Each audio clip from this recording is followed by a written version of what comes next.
Bonjour à tous, je m'appelle Patrice Ducourtiou, je suis le gérant de la société IFIMAGE située à Gap dans les Hautes-Alpes.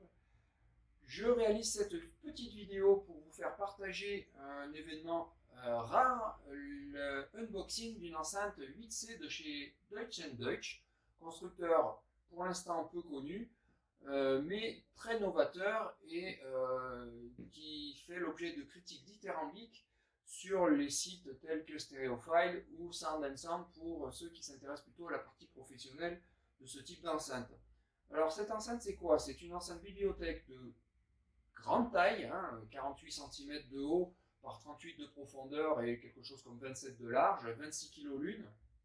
C'est une enceinte amplifiée qui embarque 3 haut-parleurs de 20 cm, 2 dédiés au grave en charge close, un pour le médium, avec un système de contrôle du cardioïde généré par cette enceinte avec des évents latéraux que je vous montrerai ultérieurement, et un tweeter. Donc, comme je vous le disais, donc 500 watts pour le grave, 250 watts pour le médium et 250 watts pour l'aigu.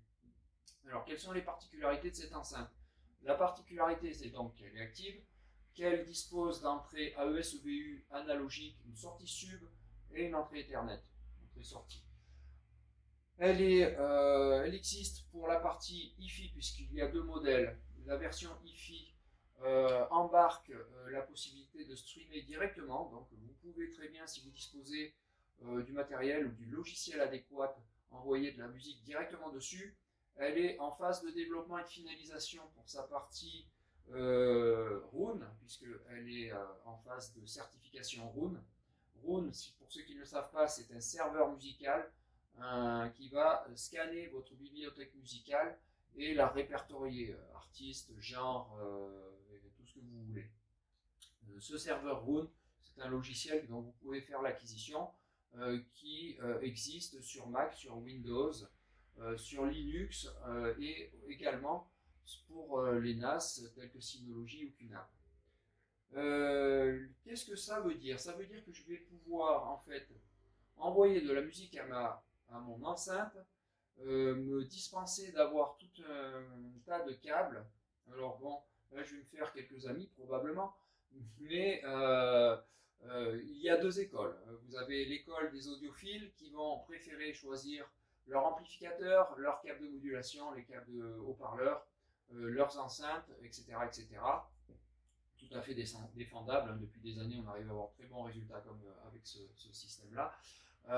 Et on a une école qui consiste à calibrer l'amplification et l'électronique par rapport aux haut-parleurs embarqués dans les enceintes.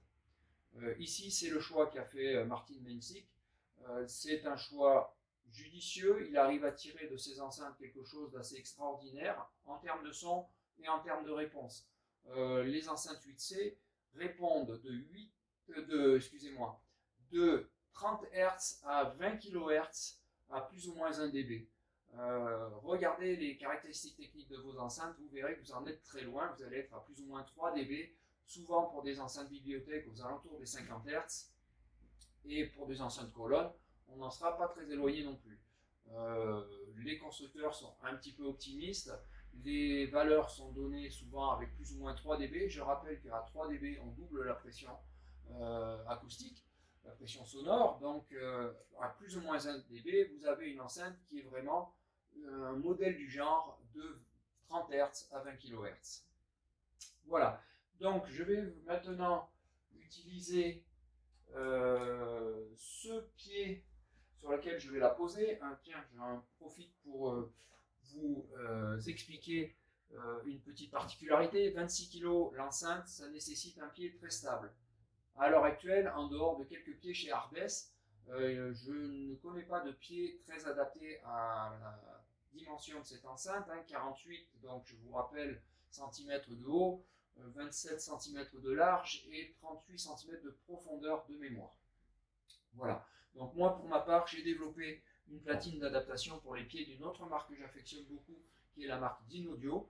Les pieds stand 10, ici présents, sur lesquels j'ai fixé cette platine, elle est en phase de développement, ont un avantage. Un, ils ne coûtent pas très cher. Les pieds d'enceinte, vous savez comme moi que ça coûte relativement cher si on veut des pieds performants.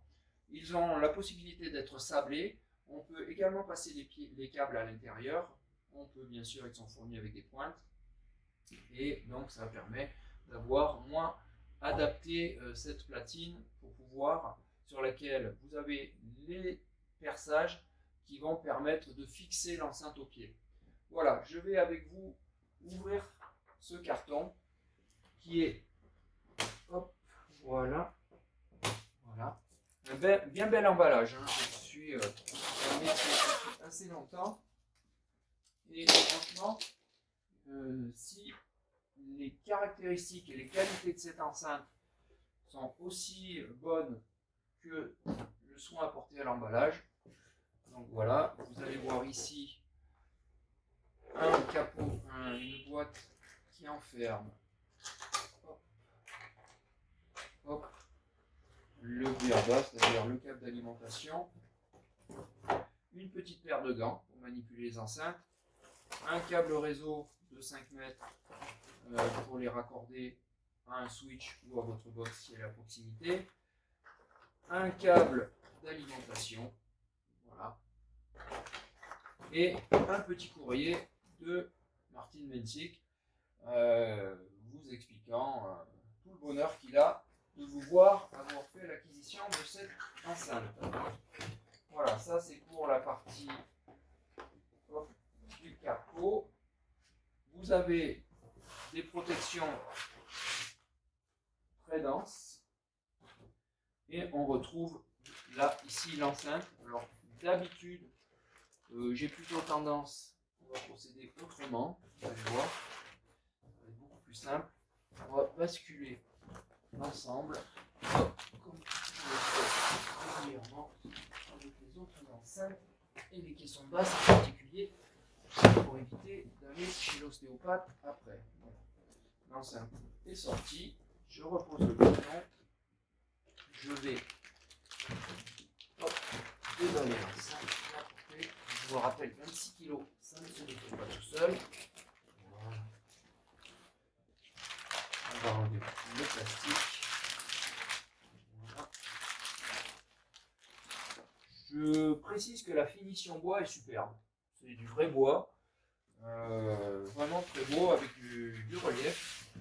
Et c'est vraiment une belle réussite. Je vais remettre les éléments à l'intérieur. Ça, je pourrais poser l'enceinte sur le carton qui, de par sa conception, est suffisamment costaud pour en supporter le poids. Celle-ci, si j'y arrive, n'a pas l'air si évident que cela. Voilà.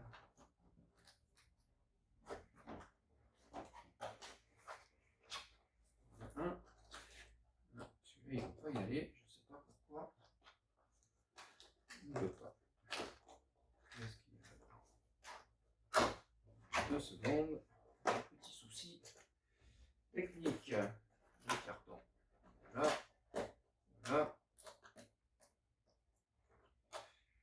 J'ai jamais cru autant de soucis pour refermer juste un carton. Et là, c'est le cas. Voilà. Donc, je remets ceci là-dedans. Je sors l'enceinte. Donc, comme je vous l'ai dit tout à l'heure, voilà. Le plastique à l'intérieur et je remets le capot. Voilà. Donc l'enceinte elle-même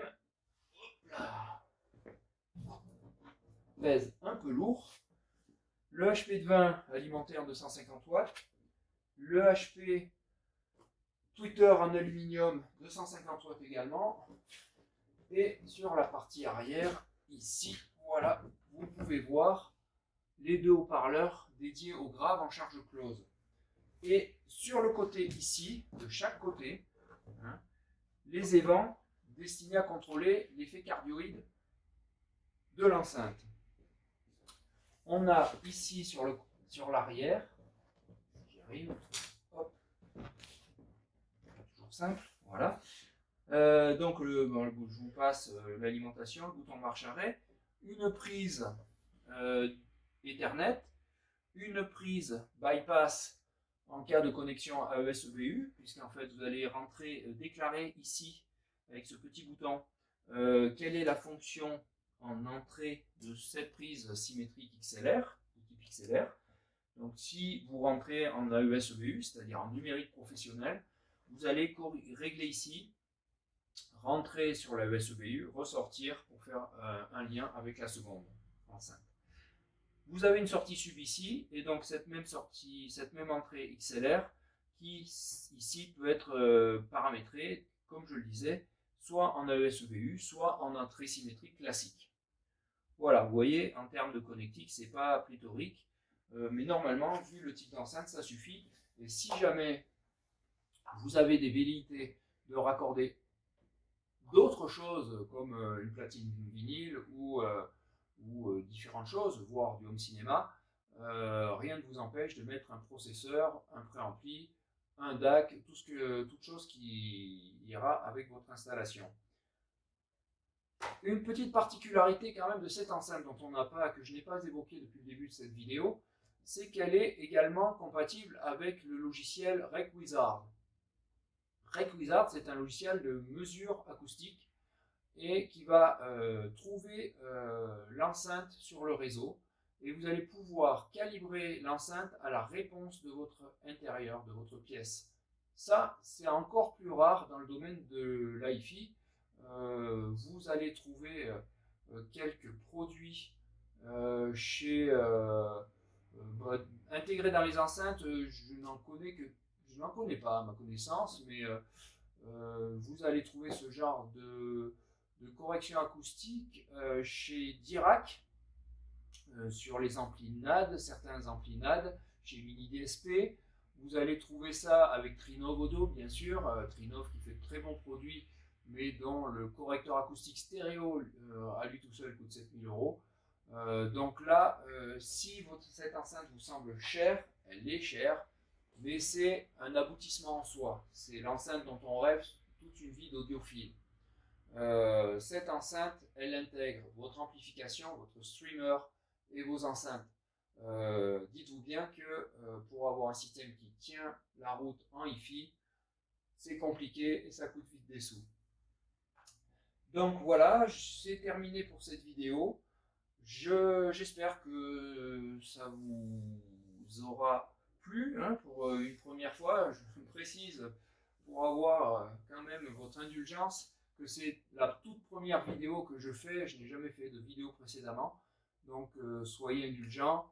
Je tâcherai de répondre aux questions si vous en mettez en dessous de... Je vais diffuser ça sur YouTube, je pense. Donc voilà, si vous avez des questions, posez-les. Elles peuvent être écoutées au magasin. Je pense que la grande majorité d'entre vous ne sont pas dans ma région, malheureusement pour vous, hein. Et donc, je ferai ce que je peux pour répondre aux questions posées par les uns et par les autres, sachant qu'en France, à ce jour, je suis le seul et unique revendeur de cette marque. J'ai fait confiance à la marque parce que j'ai apprécié l'approche de Martin Meinzig. J'ai discuté avec lui, j'ai regardé ce que disaient mes confrères étrangers. Voilà, tous ces éléments mis bout à bout font que je fais confiance à ce produit, que j'espère qu'il ne nous décevra pas. Voilà, merci et à bientôt. Je vous parlerai d'autres éléments ultérieurement. Au revoir.